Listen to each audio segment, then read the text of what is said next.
So,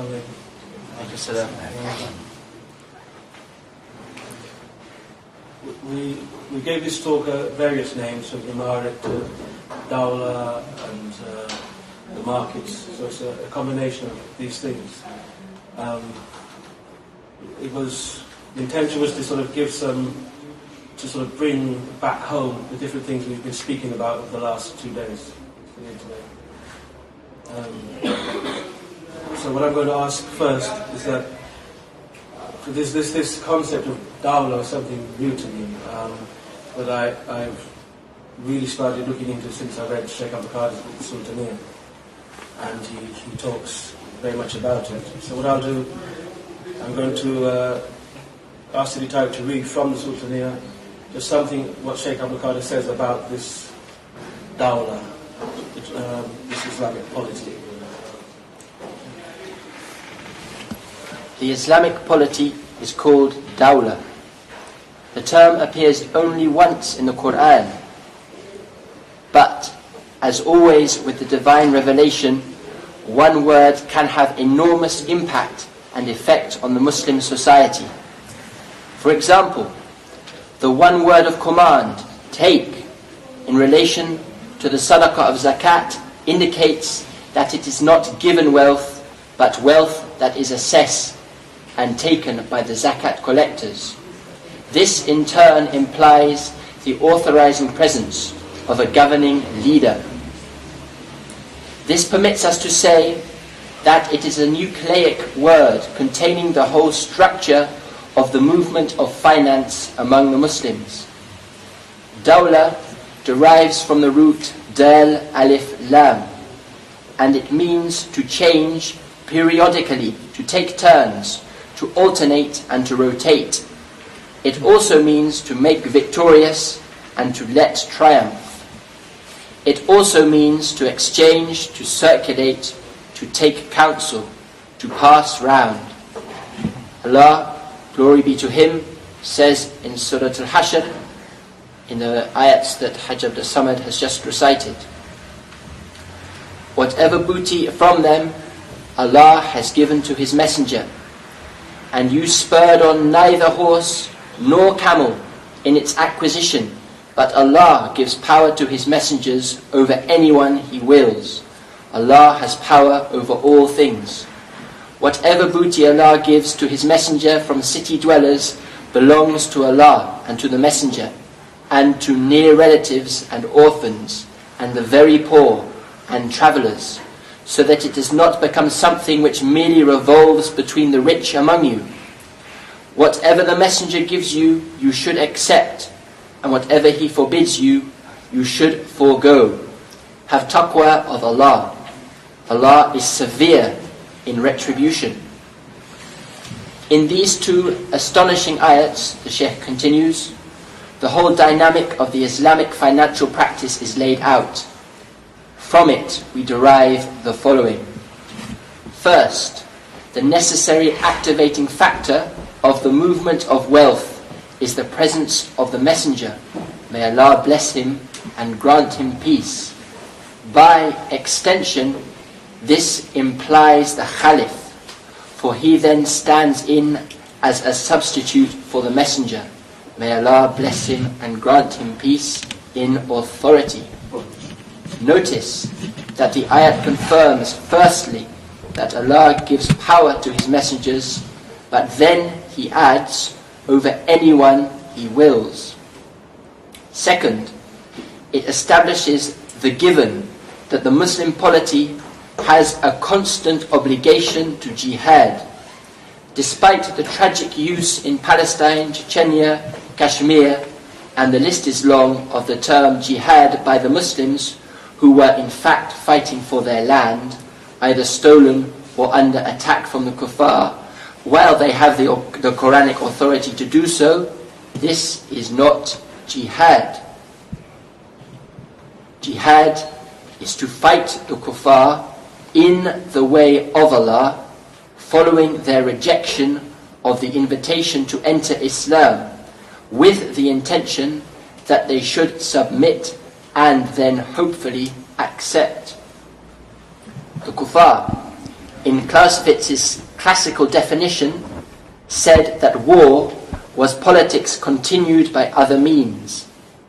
The Islamic definition, free of such hypocrisy, declares that jihad is trade carried on by other means, and from it takes a wealth, the booty, and at the same time it gives a wealth when by its victory the defeated choose to enter Islam. Third, the distribution of the ghanam, booty, is clearly the same in principle as the distribution of zakat. This allows us to say that there is a tripartite activity within the Muslim community. 1. There is the selling in markets and the spread of the caravans. 2. There is the welfare distribution of annual zakat. 3. There is the distribution of the ghanam as a last means of moving wealth among the people. It is embedded in these blessed ayats that we find the term Dawla, and therefore we recognize that the Islamic polity is inescapably bound to these three forces. Allah, glory be to Him, indicates that He does not wish that gained wealth, that is the booty, should merely revolve between the rich among you. We can then deduce from this that the Islamic polity, being itself Dawla, short-circuits the impulse of men to create an oligarchy of wealth. I'll just read that again. We can then deduce from this that the Islamic polity, being itself Dawla, short-circuits the impulse of men to create an oligarchy of wealth. From this we recognize that Allah forbids that wealth be static. It follows that the Muslim people must now face up to the utter unacceptability of the banking system. And, although state banking does date back to the Renaissance, the use of banks by the citizenry for private wealth is really only a post-World War II phenomenon that took hold in the 1950s as banking power became total. The Islamic Dawla is based on the movement of wealth, the sharing of wealth, and spending it in the way of Allah.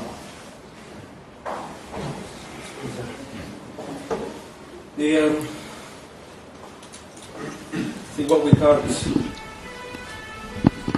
can't miss with all that, and what I want to sort of dwell on is that this Islamic polity, this Dawla, it's all about the distribution of wealth. It's not.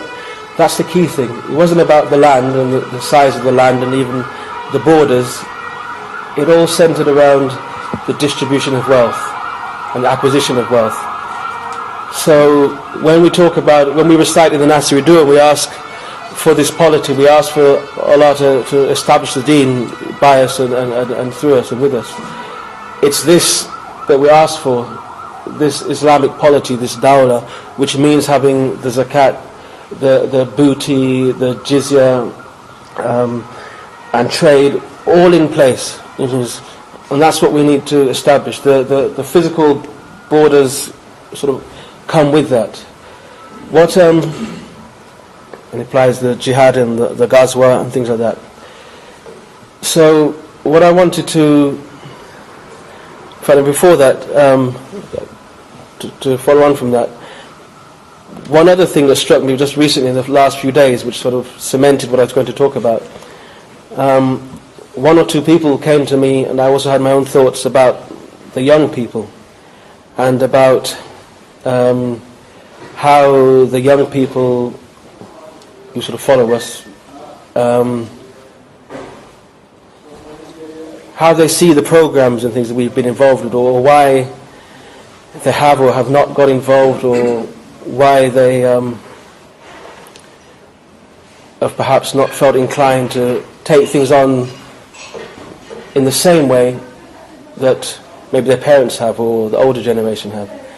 I suppose it's a bit like if you have some sort of enterprise, and the family enterprise, you have sometimes the children want to take it on and take it further, another time they want to run far away from it. So the children who grow up on the farms want to run and work in the cities in a factory or something.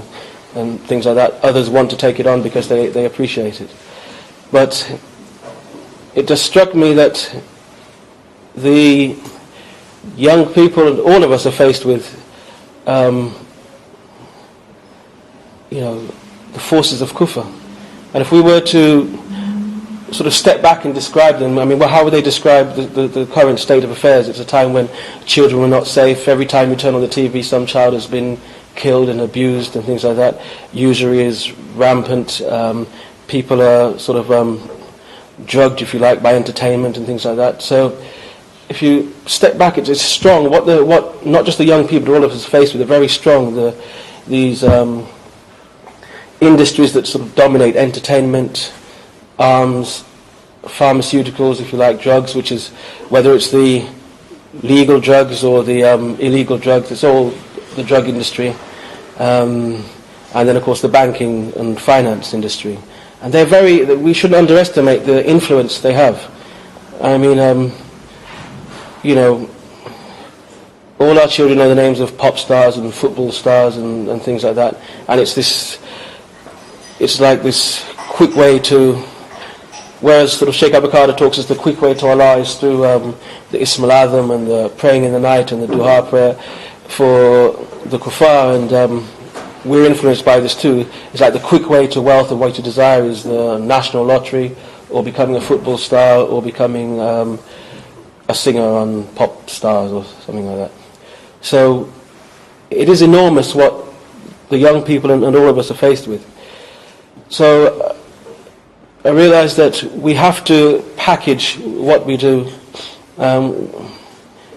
in a way that makes it desirable, in order to pass it on. We build up a love and a desire to see the deen established, and we have to help our children, or the younger people, to also build that up. We can't just assume they should and then be disappointed they didn't. We have to work hard at it. So I wanted to sort of put that there, of this Dawla that we want to see established, this Islamic polity. But what I wanted to do was bring it back and come back to things we talked about in the last few weeks about imarat, and to see this imarat as being the stepping stone to this Islamic polity, to the Dawla. So I want to try and make that accessible. Let us all see that it's actually very possible. And if that's possible, we realise that from there, the complete Dawla, this Islamic polity, the deen being established, is also possible. And we know everything is by Allah. But it's for us to do what we do and do it in the best way we can, and the success is by Allah. What I'll do, I'll go over, I drew a few things on the sort of scribbles on the board here. And I think as I talk about them, that might sort of help me explain what I'm trying to get to. This is what I call simple open market. We talk about the Islamic market, the open market, the free market, and we have different ideas about the market, whether it's something like something in the middle of Norwich or something else.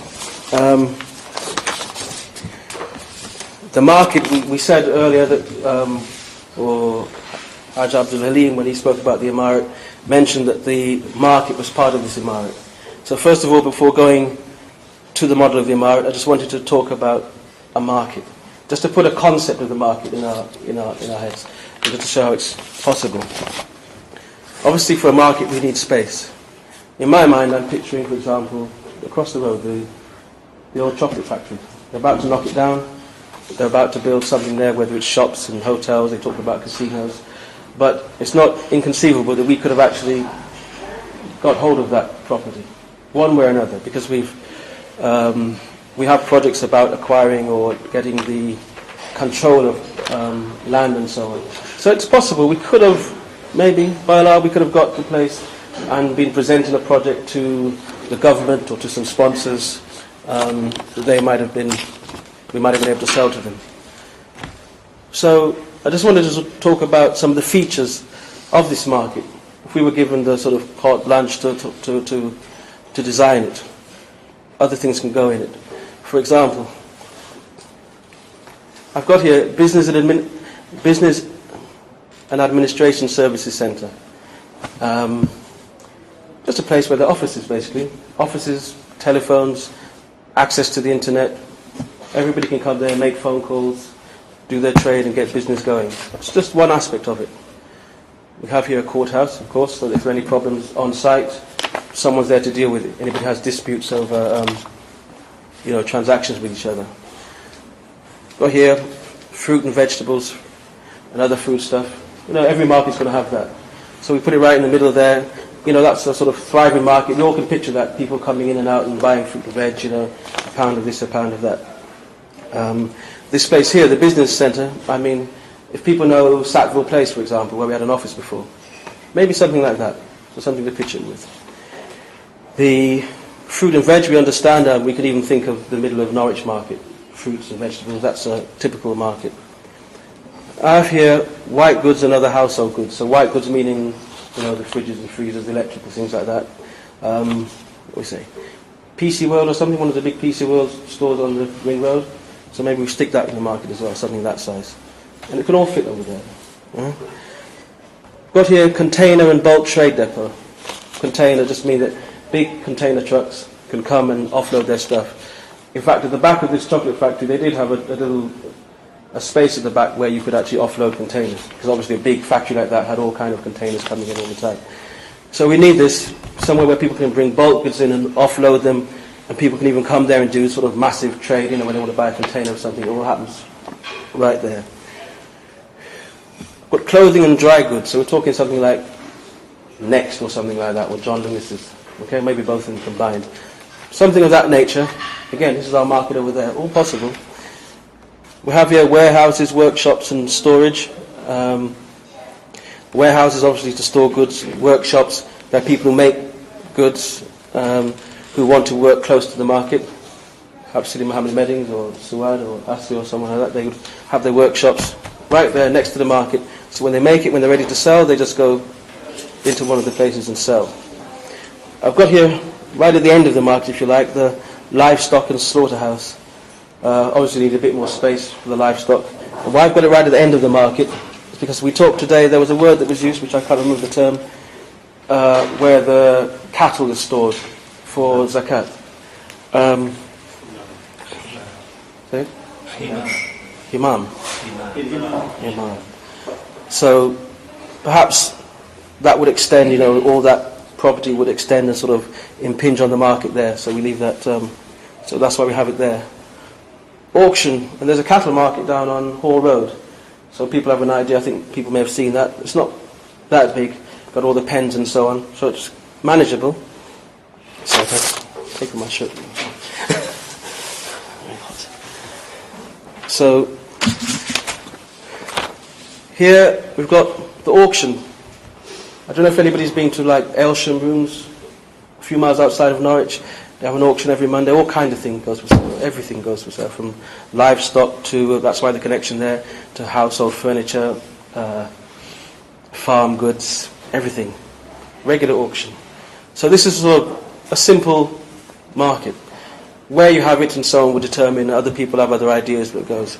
The key thing about the market is that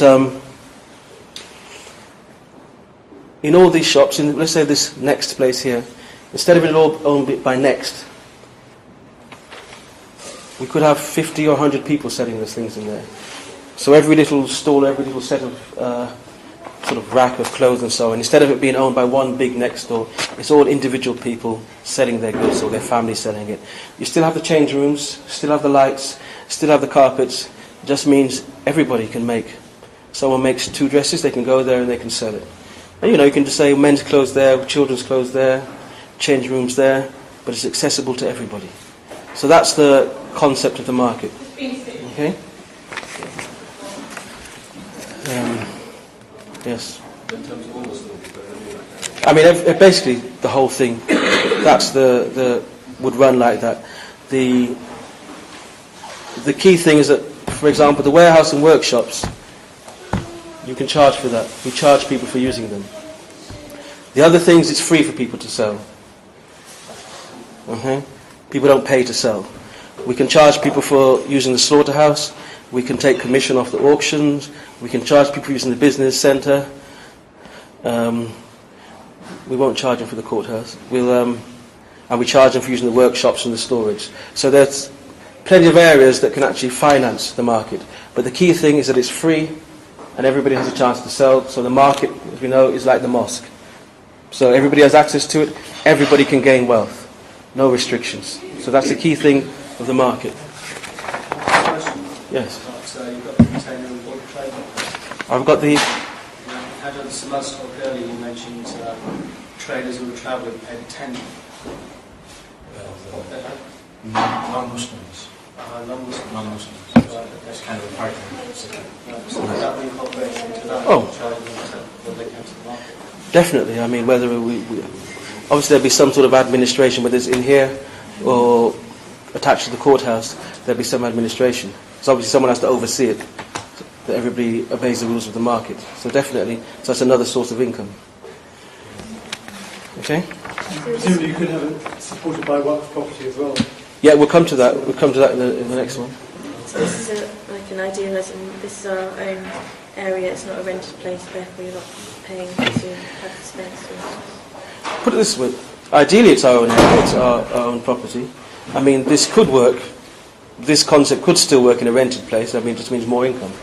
But, so it can work, ideally it would be our own property, especially as it fits within an Emirate. But on its own, you know, if we were given the lease of that building, or a 100-year lease on that building, we could still do it. Okay? So that's the concept of it, which can stand alone. And we've had efforts in Switzerland in particular, Zurich, to do basically this all by itself. Quite difficult, but possible. And then, of course, they had to work out how to pay for it. So they didn't want to charge for people to sell, but they would charge them if they used their barrows and things like that. So all kinds of ways. You have to be quite inventive in this time if we're going to do it sort of standalone in this time, or if we are going to get something like that property. So that's the market. We'll come back to that maybe. Now, I've butchered Ad Abdalhakim's drawing a little bit and taken a lot of liberties, if you like. This is Hajamal's concept of a simplified Emirate. Lots of stuff might be missing and lots of things might be added that might not be in there. I'll just go through it briefly. This is the market we just described. Okay, it's all in there. It's this big market there, near the edge of the Emirates, all the land, extra land, and all the people bringing goods to it, have access to it. You know, easy access without coming all the way into the Emirate. So this Emirate is basically a piece of land. Okay, so if that's the size, if that building represents that, then I can't even work out what size it would have to be. But anyway, it's not drawn to scale, obviously. So that's the market. The market's there. All the things we just described are all housed there. That's the market side of it. Here, we have the library. This is library, part of education, so on. A school, a madrasa here, housing here, a zawiya there, commercial properties, al-Kaf, which we talked about before there.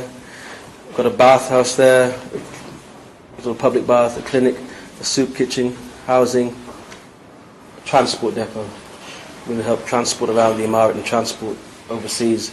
So to make the Emirate accessible. Might include an airport, depending where it is. Okay, railway station. We'll come back to this Emirate. Okay, just going to briefly. But what I really wanted to concentrate on really was these things.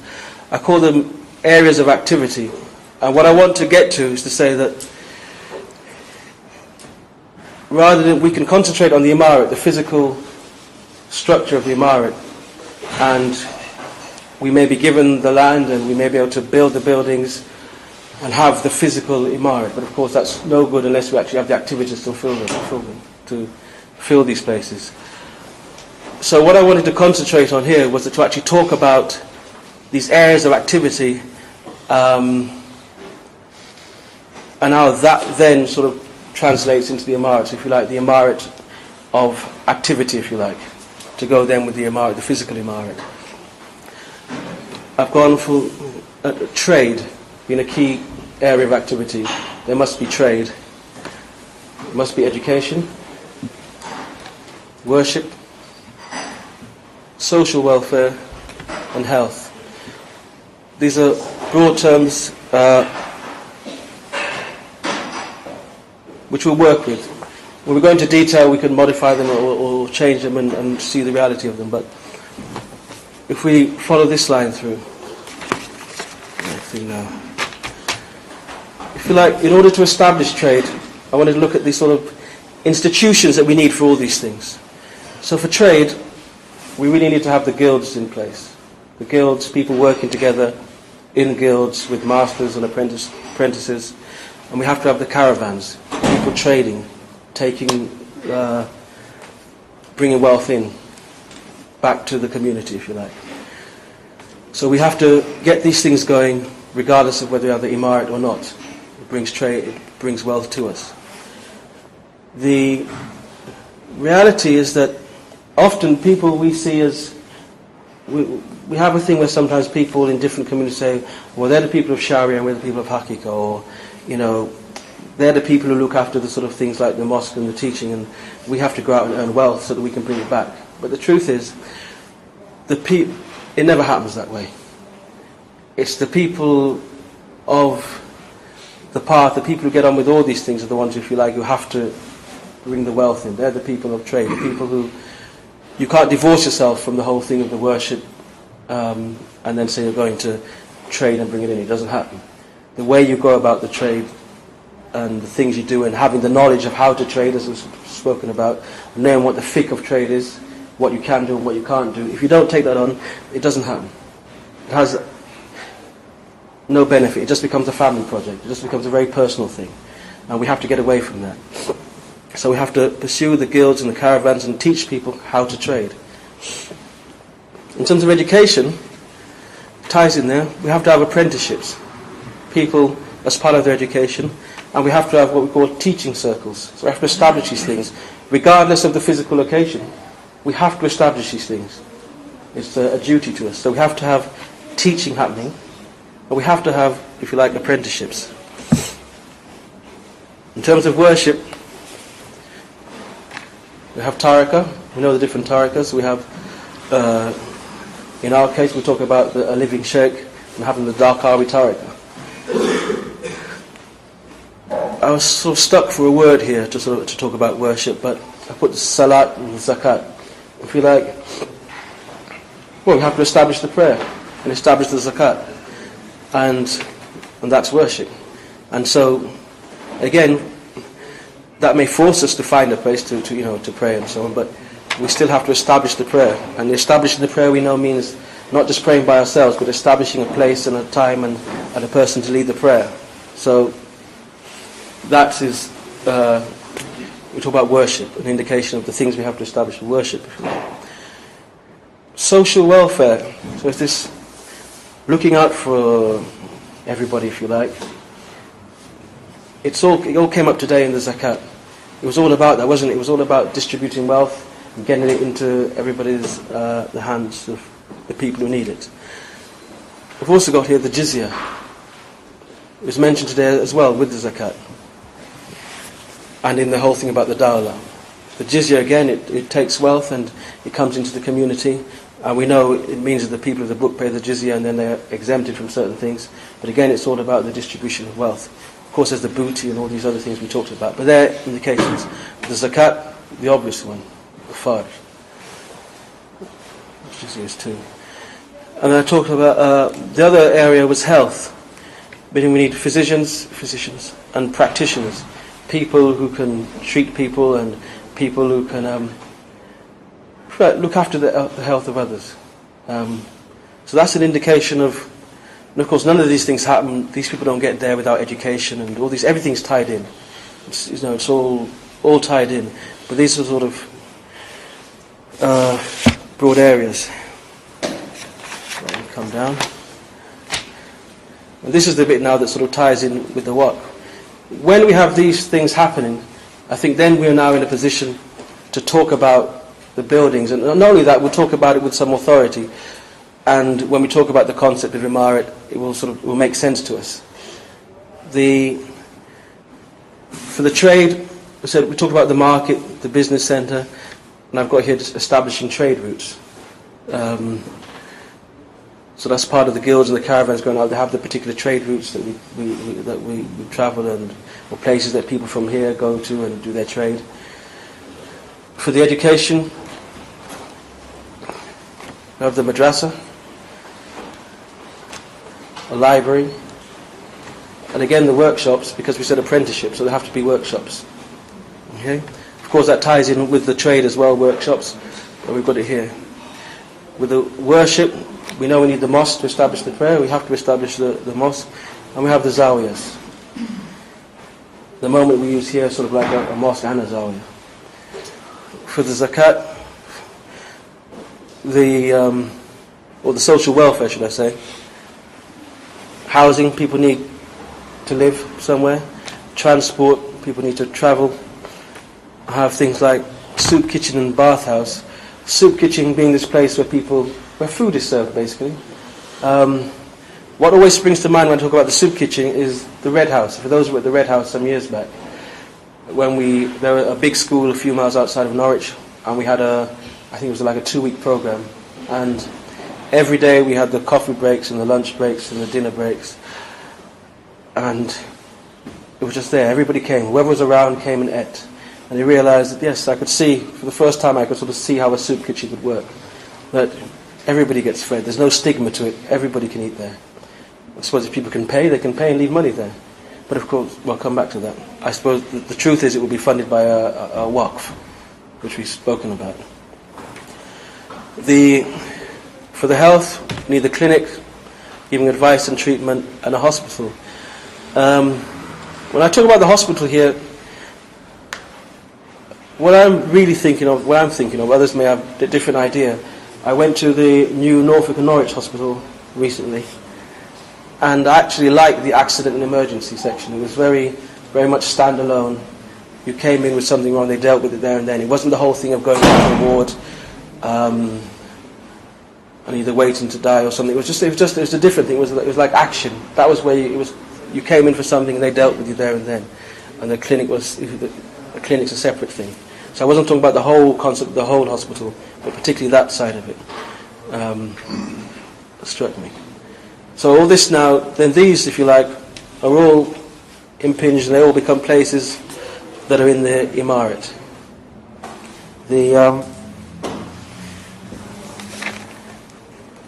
Yes?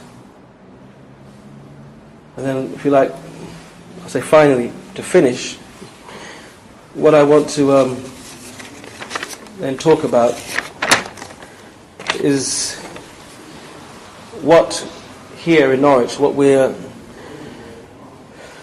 doing in these areas, or why, so that people can see that it's hopefully tied all into it, makes sense. If we can tie this into these actions, and tie these actions into the Imarat, and tie the Imarat into the Dawla and the Islamic polity, then perhaps it gives us a,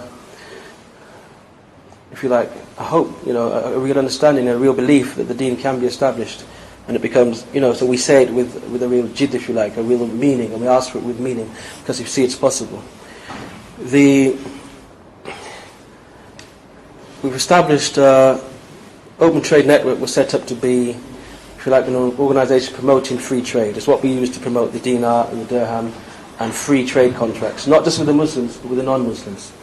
So we talk about, in fact, as we spoke about today, many non-Muslims are pushing the use of gold and silver as currency on a big scale across the world, and they see it, and they hate the concept of paper money as much as us. Well, maybe not as much, but quite strongly. So we use that as an umbrella to push the contracts and the markets, and we hope to do lots more events using the Open Trade Network. The Sufi music concert we did, and the markets we did in the library, were all sort of under this umbrella, and the intention was that would just be a catalyst for all kinds of events. So if you like, that we become experts at event management. The Resource Centre, Islamic Resource Centre, in actual fact it's brought a lot of real trade into us, in that people have people have travelled to the Gulf and come back and said, can we find these goods for them? People have asked us to get involved in all kinds of different business transactions and so on through the Islamic Resource Centre. So it's not this thing that because it says Islamic Resource Centre, people are scared. It actually attracts a certain set of people, and what they want to deal with people who are honest and straight in their trade dealings and so on. And so through it we get different opportunities. We hope to increase that, but we want people to come in who can take advantage of these opportunities, turn them into financial gain, but actually do it with an understanding of what the fiqh of the trade is. In terms of education, we all know about the Norwich Academy, which is more than just a school. We have students here who've come for the English language course from Spain. We've had the school we know about. I've put in brackets here the forum because that's like an extension. The library, the new library, it's like an extension of the academy. I think we all know that if we walk into the library on any day, we see maybe 10 or 12 people from the community and the student, all the children down there, the children. So it's like... So, and that's our library. So when we build a library, it's got to be, that's a nice example. And the good thing about the library, of course, is the free internet access, which goes straight to the heart of like what we talk about the market. It empowers people, it makes them productive. In terms of worship, we have the imams. I put here the mosque fund, which you talked about. You knew that would come up. All the things like the pledges. Again, it's just because this is close to home. It's us looking after what we have. It's us here in the community pledging, and that's turning our wealth around, if you like, circulating it, and we can only benefit. If our wealth is used to maintain the mosque, then we can only benefit. So again, it's all about circulating of the wealth. And of course, we have imams in place and so on. Think of that structure. And we have the mosque itself. In terms of social welfare, again, mosque fund partly will finance some of it in terms of if we get soup kitchens going here, for example, that's all part of the social welfare. And the Community Life project was presented a week or so ago, all about acquiring land and housing and so on, all ties in with the social welfare aspect. And there's a lot of other things that, if you like, have been attached to community life, but in time, if you like. Sorry, the community life, what was that mean for? The community life is a project headed by Hajj Abdul Rahman and Hajj Abdul Halim. It's a project that aims to get us property, to get us to get our hands on property, if you like, by whatever means it takes. Property that we can develop, live in, or use to benefit us, if you like. It's a very wide and far-reaching project. And just to give you an example, it was mentioned that, for example, when Hajj Abdul Rahman was in London he was key to setting up a Muslim Housing Association, and others here have been involved in that. And as he mentioned, the last project was worth £1.5 million, so it's possible, and that was then, many years ago. So in this time, it's still possible to get our hands on property and to actually develop projects and have different levels of control over it. I mentioned the Mosque Fund. In health, I've talked about again, it's attached to the Norwich Academy. We have the clinic and the food co-op. The food co-op is sort of just getting underway now, which aims to promote and provide and supply various food options, healthy food and things to the community, and promote good health and healthy eating. And there's a commercial element to it, of course, because we're dealing with goods. And attached to that is what we want to set up is the clinic. We've defined it, a clinic under the Norwich Academy, or maybe separate, again with practitioners, and also with us giving, not just to serve ourselves, but that we serve the wider community. So in all these things, in the food co-op, it's that we benefit, but we serve the wider community, and that's our Dawla. Just like the going out the trade is like a Dawla, all these things, us serving the other people is a Dawla. So that's really where I just wanted to leave it with that, leave that concept